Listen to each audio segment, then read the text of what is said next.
ఈ నాలుక కేవలము పదార్థాలు తినడానికి కాదు, ఇవన్నీ ఇచ్చిన వాడి నామము పేరు చెప్పేటప్పటికి దాని రుచిలో సంతోషం పొందాలి.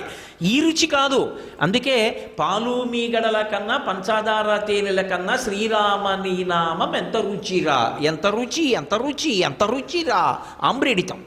ఎంత రుచి, ఎంత రుచి, ఎంత రుచి అంటే రామనామం పలుకుతుంటే అబ్బా ఎంత సంతోషం, ఆ రుచి నాకు తెలిసింది రామా. అది తెలుసుకోవడానికి తిను. అందుకు నాలుక యొక్క వైభవం ఏమిటో దేన్ని కీర్తించి తరించిపోవచ్చు. ఒక్క మాటతో ఎంత కష్టంలో ఉన్నవాడికి ఉపశాంతినివ్వచ్చో తెలుసుకుని ఇది నాకు ఈశ్వరుడిచ్చాడు అని మాట మాట్లాడే ముందు మూలాన్ని తెలుసుకుని నీ మాటని 10 మంది ప్రయోజనం కొరకు నువ్వు వెచ్చించగలవా? అప్పుడు అది భక్తి. అప్పుడు వాడికి పూజామందిరం, ఈ లోకమంతా పూజామందిరమే. వివేకానందుడు అంటుకే అంటాడు, ఇంట్లో పూజామందిరంలో పూజ చేయడం మంచిదే, కానీ పూజామందిరంలోనే చచ్చిపోతానంటాం మాత్రం తప్పు. ఈ ప్రపంచం పూజామందిరం కావాలి నీకు. అప్పుడు జపో జల్ప శిల్పం సకలమపి ముద్రా విరచన. చేతులు కదులుతుంటాయి మాటలు మాట్లాడుతున్నప్పుడు. మాటలు మాట్లాడుతూ చేతులు కదులుతున్నాయి అనుకోండి, అవన్నీ ఈశ్వరుడికి సంబంధించిన ముద్రలు అయిపోతాయి. ఎప్పుడు దాని మూలంతో అనుసంధానమైతే. ఈ చెయ్యి ఇలా కుర్చీ మీద ఉన్న చెయ్యి ఇలా లేవదు, కొంతమందికి ఇలా కదలదు, ఇలా వంగదు, ఏదో ఇలాగో ఎలాగో ఉండిపోతుంది. ఉండిపోతే ఆ చెయ్యి కొంచెం కదలడానికి, ఆ వేళ్ళు ఇలా కదలడానికి విద్యుద్ఘాతాన్ని ప్రయత్నపూర్వకంగా పెట్టించుకుంటున్నారు. ఎంత బాధపడుతున్నారో, ఎన్ని ఔషధాలు తీసుకుంటున్నారో, ఎంత కష్టపడుతున్నారో. 10 మందిలోకి వచ్చేటప్పటికే ఆ చెయ్యి కదలక వాడు ఎంత బాధపడుతున్నాడో. ఈశ్వరా, ఈ చెయ్యి కదులుతోందంటే నీ అనుగ్రహం. కదులుతోంది కాబట్టి గౌరవంగా ఇలా తినగలుగుతున్నాను. ఏ కదలికలు నువ్వు ఈ చేతికిచ్చావో ఆ చేతి కదలికలు వేరొకరి భయానికి కారణము కాకుండుగాక. ఇలా నా చెయ్యి ఎప్పుడూ ఉండకుండుగాక, నా చెయ్యి ఇలా ఉండుగాక. ఏం బెంగపెట్టుకోకండి, అండానికి పనికి రావాలి.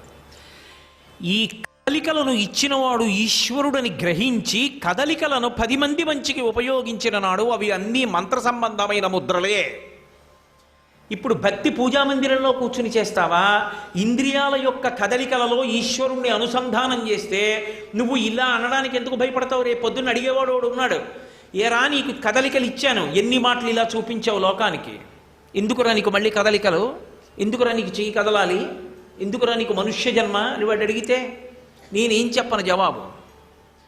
అది భక్తి. భక్తి విస్తృతి పొందితే ఏ కదలికలైనా మూలానికి వెళ్ళి ఈశ్వరుడితో కలుపుకుంటాడు. గతి ప్రాదక్షిణ్య, లేచి నడవడం మొదలుపెట్టాడు, అనవసరంగా తిరగడం. ఏం తోచట్లేదండి అలా పోతున్నాడు కాసేపు అని పిచ్చాపాటి తిరగడానికి, అర్థం లేని చూపులు చూడడానికి, అక్కర్లేనివి వినడానికి తిరగడం. ఆయన బయటికి వెళ్ళాడు, ఆయన నడిచాడు అంటే ఏదో ప్రయోజనం ఉంది. ఆ ప్రయోజనం ఉంటేనే నడుస్తాడు. ఎందుకో తెలుసా? నడవాలి అంటే ఈ కాళ్ళు పనిచేస్తే కదూ, ఈ కాళ్ళకి కదిలే శక్తి ఇచ్చాడు ఈశ్వరుడు. కదిలాను అంటే దానికి ఒక పరమార్థం ఉండాలి. నేను నడిచి వెళ్ళాను అంటే ఏదో ప్రయోజనం ఉండాలి దానికి. అంతేకాని అక్కర్లేని నడక, అర్థం లేని నడక. చూడండి, ఏదో కాసేపు టైం కిల్లింగ్ అని అంటారు. We need not kill the time, time alone kills us. మనం టైంని కిల్ చేయడం ఏమిటి? టైమే మనని కిల్ చేస్తుంది. ఎప్పటికైనా కాలము మనని సంహరిస్తుంది, కాలాన్ని మనం సంహరించలేము. కాలోహి బలవాన్ కర్త. అటువంటి కాలమునందు నడకలో ఈశ్వరుడిచ్చిన అనుగ్రహం ఈ నడక.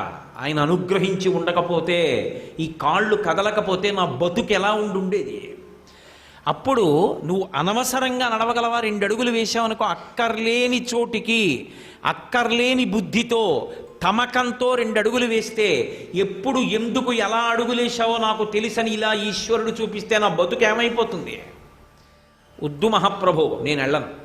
వాడు ఇప్పుడూ చూస్తుంటాడు, అంతటా ఉన్నాడు, నాకొద్దు. అది భక్తి.